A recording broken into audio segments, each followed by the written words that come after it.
Chair now recognizes the Chairman of the House Intelligence Committee, Mr. Turner from Ohio.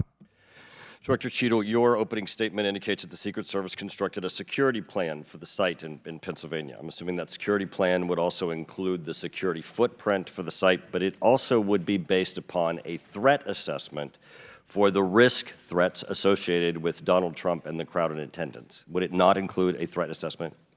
Yes, it would. So that threat assessment, as we know, basically would have started with, there's a generalized threat against Donald Trump because he is a presidential candidate. Then it would have gone to, he's a former president, and he gets security coverage just as Bush, Clinton, Carter, and Obama do. And then you also have the heightened political environment.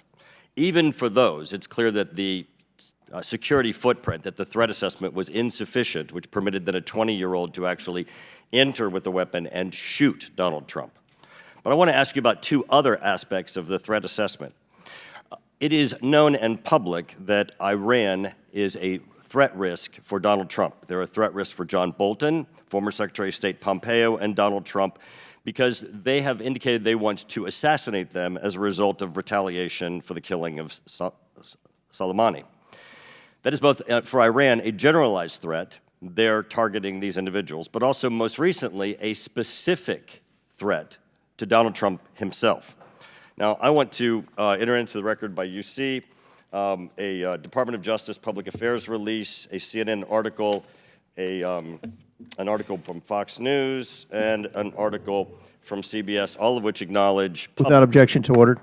that this threat exists for Donald Trump from Iran, and that there are specific threats, most recently, that have been acknowledged.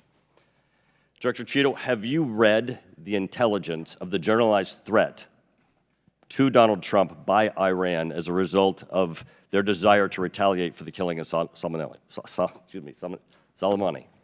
I have. Have you read or been briefed about the intelligence of the specific recent threat to Donald Trump from Iran? Yes, I have.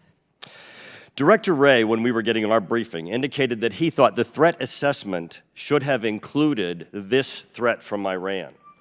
Is it your testimony today that the threat assessment, since you've read this intelligence, was sufficient to protect him from this threat from Iran?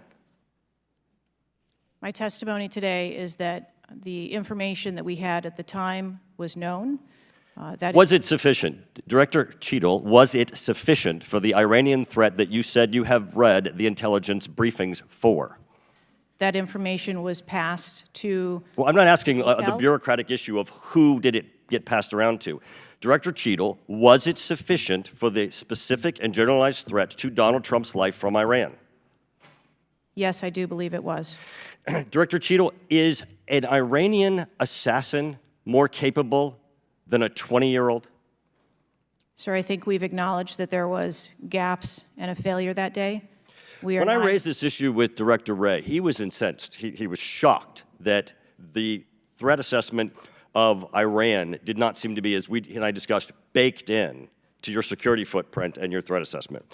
And he went on to say that the generalized threat that he has told the whole country that we are under from a potential terrorist threat. He has said we're under the highest threat level since 9/11, that the lights are flashing red. And he has specifically indicated that people have crossed the southern border as a result of the Biden administration's policy, and that there are in our country today terrorists and individuals who are affiliated with terrorist groups and organizations.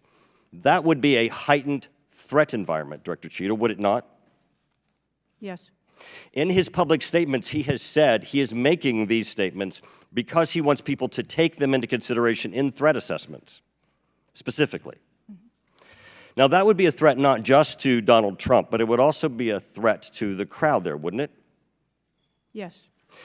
Are ISIS terrorists and al-Qaeda terrorists and international groups and terrorists more capable than a 20-year-old in pulling off either a mass shooting or an assassination of Donald Trump? Sir, again, there was clearly a breakdown and a failure that day. Have you read the intelligence of the terrorists that are currently in the United States that Director Wray speaks, and those individuals that are here that are affiliated with terrorist groups and organizations that are in the process, as Director Wray said, of representing a significant threat of a terrorist attack occurring in the United States? I have read reports that apply specifically to the Secret Service's mission. Director Cheatle, because Donald Trump is alive, and thank God he is, you look incompetent. If Donald Trump had been killed, you would have looked culpable. There is no aspect of this that indicates that there has been any protection to Donald Trump. The threat was identified before he took the stage, and the shooter was only killed after Donald Trump himself was killed. Not only should you resign, if you refuse to do so, President Biden needs to fire you, because his life, Donald Trump's life, and all the other people which you protect are at risk because you have no concept of the aspect that the security footprint needs to be correlated to the threat. I yield back.